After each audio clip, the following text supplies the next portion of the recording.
लाल किले से प्रधानमंत्री ने कहा था कि क्या हम अपनी बहन बेटियों के सम्मान के लिए उन्हें शौचालय हर घर में मुहैया नहीं करा सकते। युवाओं को लेकर, महिलाओं को लेकर आज पीएम ने क्या बोला, सुनिए।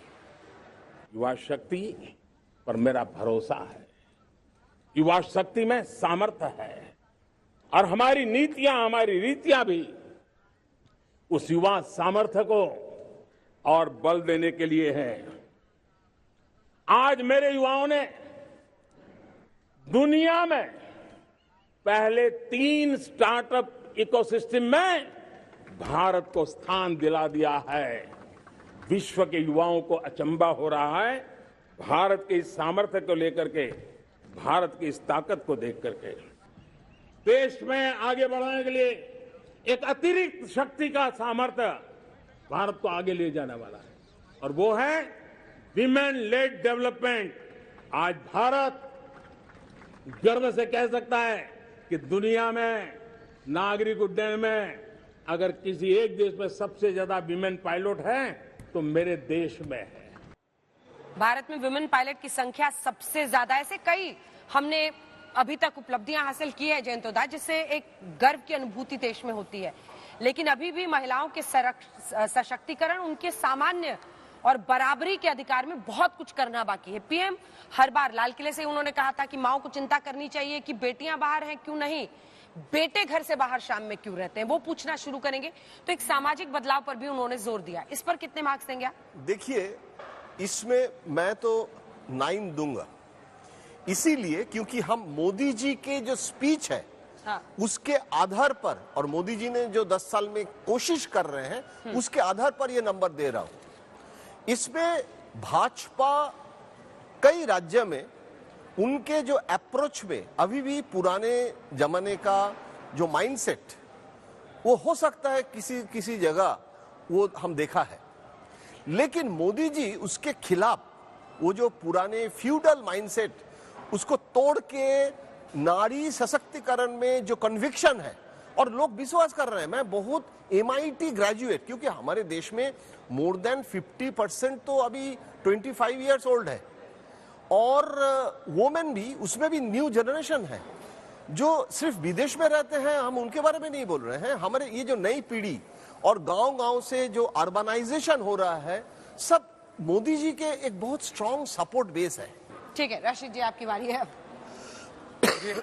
अंजना, मन तो मेरा बहुत करता है कि मैं 10 में से 10 नंबर दूं इस मुद्दे पे, लेकिन फिर एक ये भी ध्यान आता है, मैं 10 में से 7 नंबर इसलिए दे रहा हूं, ध्यान आता है महिला पहलवानों के साथ में क्या हुआ, वो देश के लिए जो मेडल लेके आई थी उनकी क्या दुर्गति बनाई गई। उसके बाद जो मणिपुर का जो वीडियो आया, जो ये यौन उत्पीड़न के जो मामले आते हैं, जो सेक्सुअल वायलेंस देश में और खासतौर से मणिपुर, वो उस पर जो इस तरह का रिस्पॉन्स होना चाहिए सरकार का, तो वहाँ कथनी करनी में हमें थोड़ा सा भेद नजर आता है। इसी वजह से महिलाओं के लिए मोदी जी की कमिटमेंट में मुझे कोई शंका नहीं है, पूरा है। लेकिन जो डिलीवरी है और जो कानून और जो नियम कायदे कानून होते हैं, उसमें जो जेंडर पैरिटी की जो जरूरत होनी चाहिए थी 10 साल में, वो अभी नहीं आई है। इस वजह से 10 में 7 नंबर। ठीक है, आप अग्निहोत्री जी कितने मार्क्स देंगे? देखिए, मैं भी 7 नंबर दूंगा। हाँ। और 7 नंबर मैं इसलिए दे रहा हूं कि मोदी जी की नीयत में मुझे कोई शक नहीं है महिलाओं को लेकर। गुजरात में भी जो मुख्यमंत्री थे तो भी महिलाओं की कॉन्स्टिट्यूंसी उनकी बहुत जबरदस्त स्ट्रांग थी और महिलाओं ने उनको समर्थन दिया, उन्होंने किया भी। केंद्रीय में स्तर पे जो भी बातें गिनाई, जैसे महिला पहलवानों का मसला हुआ, मणिपुर का मसला हुआ, या उन्नाव वाला कांड हुआ, या इस तरह के जो कई कांड होते हैं, उनमें रिस्पॉन्स जो है सिस्टम का और सरकारों का जो डिले होता है, वो थोड़ा सा एक बड़ा सवाल है, नंबर 1। हाँ। दूसरा ये है कि जो तमाम राज्यों में, चाहे वो दूसरे राज्य में कांग्रेस शासित भी है, भाजपा शासित राज्य भी है, वहाँ जो महिलाओं पर अत्याचार हो रहे हैं या महिलाओं के खिलाफ अपराध हो रहे हैं, उनमें कमी नहीं आ रही है। ये एक चिंता का विषय है। और जाहिर है ये केंद्र सरकार, चूंकि मोदी जी प्रधानमंत्री है देश के, उन्होंने इस इशू को एड्रेस किया है, महिला सशक्तिकरण की दिशा में सरकार ने कदम उठाए हैं, इसलिए मैं 7 नंबर दे रहा हूँ। प्रधानमंत्री जी ने जो बात युवाओं को लेकर की, महिलाओं को लेकर की, युवाओं का खासतौर से स्टार्टअप को बात की, अभी तक हम आबादी को बोझ की तरह से समझ रहे थे। हाँ। प्रधानमंत्री ने एक नया कॉन्सेप्ट दिया, आबादी को ताकत के तौर पर इस्तेमाल करने का। और जिस तरह से स्टार्टअप्स में हमारे यूनिकॉर्न्स की संख्या बढ़ी है, वो भी युवाओं के लिए एक नया रास्ता दिखाता है। फिर खासतौर से बेरोजगारी को केवल सरकारी नौकरी से जोड़ने की बजाय स्वरोजगार से जोड़ने का जो उनका एक कॉन्सेप्ट है, और जिसमें तमाम तरह की योजनाएं हैं, मुद्रा योजनाएं हैं, स्किल इंडिया है, वो उस पर काम है।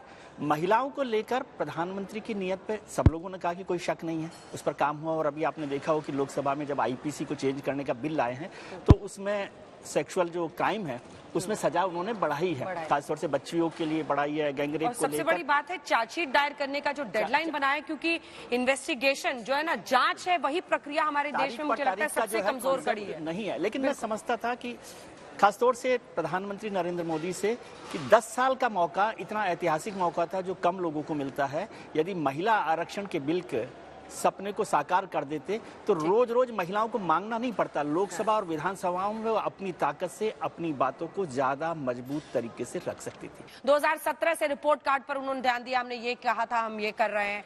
आज भी उन्होंने कहा कि देखिए, हम देश की संसद बिफोर टाइम हमने उसे पूरा कर दिया। बहुत सारे पैमानों पर रिपोर्ट कार्ड देने की उन्होंने एक बार फिर से आज काफी जोर दिया, क्योंकि 10 बरस भी पूरे हो रहे हैं, अगले साल चुनाव है। वो हिस्सा सुना देते हैं, फिर वोटिंग और राय। मैं 10 साल का हिसाब तिरंगे की साक्षी में लाल किले की प्राचीर से मेरे देशवासियों को दे रहा हूं। आंकड़े देख करके आपको लगेगा इतना बड़ा बदलाव, इतना बड़ा सामर्थ्य। 10 साल पहले राज्यों को 30 लाख करोड़ रुपए भारत सरकार की तरफ से जाते थे।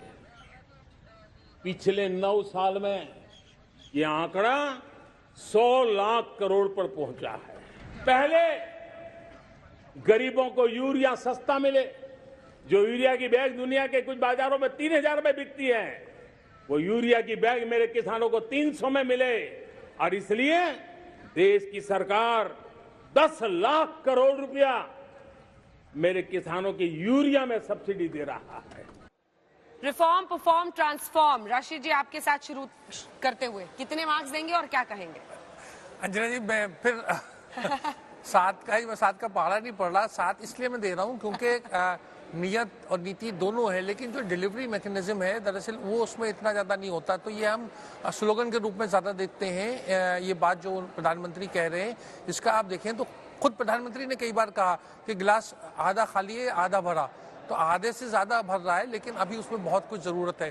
थोड़ा है और बहुत कुछ की जरूरत है। ये देखिए, वो स्कूल में ना कुछ टीचर होता था कि वो जितना भी हम अच्छा करें, सबको ऐसा ही टीचर चाहिए जयंत की तरह। 6 नंबर देते थे 10 में।